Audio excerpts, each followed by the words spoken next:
Всем привет! Вы на канале Максима Пашинского. И здесь мы без фильтров разбираемся, что же нам мешает жить-то нормально. Давайте прямо к делу.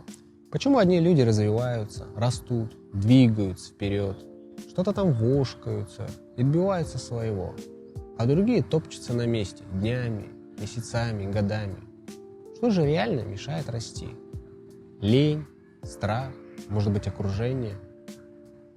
Да вы, скорее всего, уже знаете все эти популярные ответы. Неоднократно говорилось про это. Но я хочу выделить 3 причины, которые стопорят 90% людей. Сразу важный момент. Не всем вообще нужно это ваше развитие. И это абсолютно нормально. Не все хотят ставить цели, пробивать стены, менять свою жизнь. Сейчас может все устраивать, и это классно. Если ты не хочешь что-то менять, окей, живи, наслаждайся. Главное, чтобы это был осознанный выбор, а не привычка плыть по течению. Это уже совершенно другое. Итак, причина номер 1. Ты не знаешь, чего хочешь на самом деле. Звучит тупо, но это правда. У большинства людей в голове не их желание, а что-то типа, что положено, что модно, что правильно, то, что насмотрели в рилсиках там своих, в этих ваших интернетах. Ну, например, хочу больше денег. Окей. А на что ты потратишь все эти свои большие деньги-то? Ты знаешь? Что именно в твоей жизни изменится, когда появятся эти большие деньги? Ты знаешь? Ну или хочу свой бизнес. Здорово. А ты готов к хаосу, рискам и полной ответственности работать там за 10 поначалу? Или это просто звучит красиво? Хочу бизнес. Ну или хочу быть счастливым. А что для тебя счастье вообще означает? И пока нет четкого ответа, ты будешь тормозить. Потому что подсознание не любит неопределенности. Оно не будет тратить энергию, если не понимает куда. Как проверить себя? А ты попробуй за 30 секунд объяснить, чего ты хочешь и почему ты этого хочешь. Если начинаются паузы, какие-нибудь там путаница, все, ты не уверен. А если не уверен, то куда ты пойдешь? Что делать? Разбираться с собой. Не снаружи, не в немотивационных вот этих видео, а внутри. И здесь. Я сам через это проходил.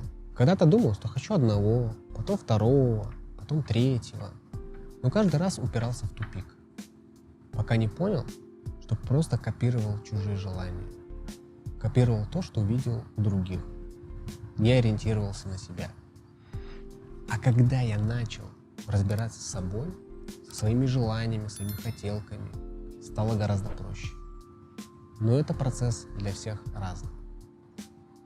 И еще важный момент. Не всем нужен этот взрывной рост. Кому-то достаточно стабильности и покоя, и это тоже окей. Главное, чтобы это было честно перед собой, а не потому что так сложилось. Переходим ко второй причине. Ты думаешь, что тебе не хватает знаний. Синдром вечного ученика. Слышали, да? Надо еще одну книгу прочитать, надо еще один курс там пройти, еще немного там подготовиться, еще что-нибудь там придумать себе. Но реальный рост – это не про информацию, а про действие.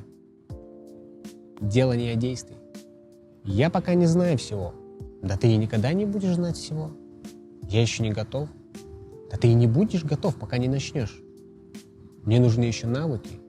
А вот навыки как раз-таки появляются в процессе. Как ни странно, я тоже залипал в это.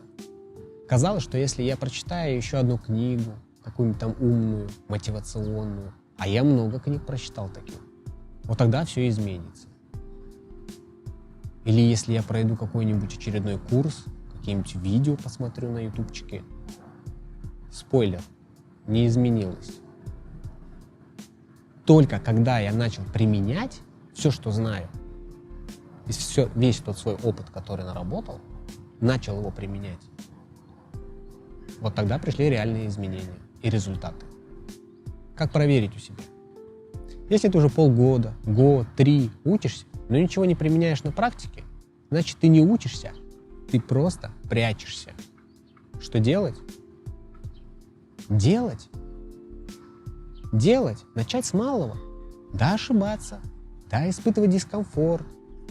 Потому что без этого не будет никакого роста, никакого развития. И здесь снова важный момент нужно понимать. У всех разная скорость. Кто-то меняет жизнь за месяц, а кому-то для этого потребуется много лет. Главное – двигаться в своем темпе, а не сравнивать с кем-то себя. И плавно переходим к третьей причине. Ты живешь в неправильной среде. Среда всегда сильнее твоей силы воли.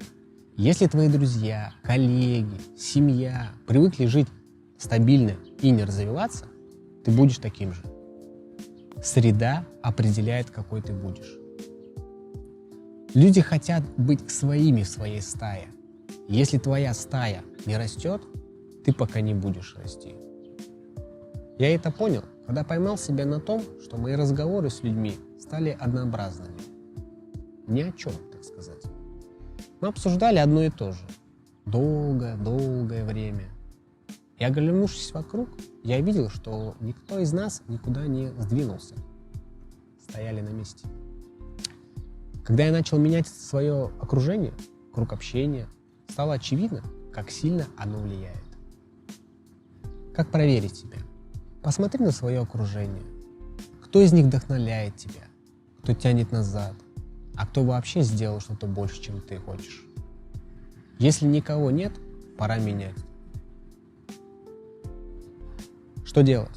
Находить новых людей, которые уже там, куда ты хочешь прийти. Общаться с теми, кто заряжает, благодаря которому ты учишься.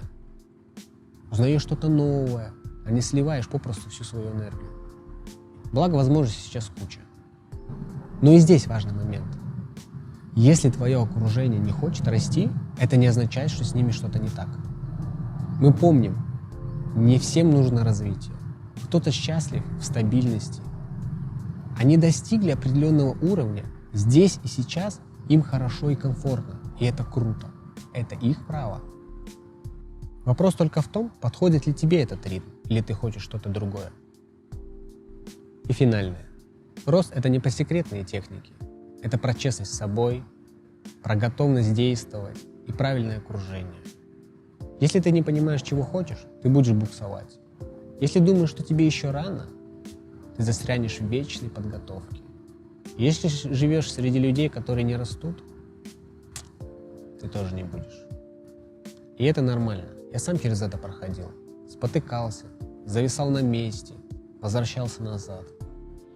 Все это часть пути. Но при этом не всем вообще нужно это развитие. И это нормально. У всех разная скорость, разный ритм. И это тоже нормально. Главное здесь осознанность. Если ты осознанно выбрал свой ритм, свою скорость, отлично. Но если ты хочешь двигаться дальше, а что-то мешает, самое время с этим и разобраться. Напишите, пожалуйста, в комментариях, в каких из 3 из этих ловушек попадались чаще всего вы, ну или накидайте какие-нибудь свои варианты и расскажите, как вы справлялись со всем этим, ну или не справлялись. Такое тоже возможно. И, конечно же, делитесь своими мыслями, идеями, любыми впечатлениями, всем тем, что вам придет в голову. Жду вас в комментариях.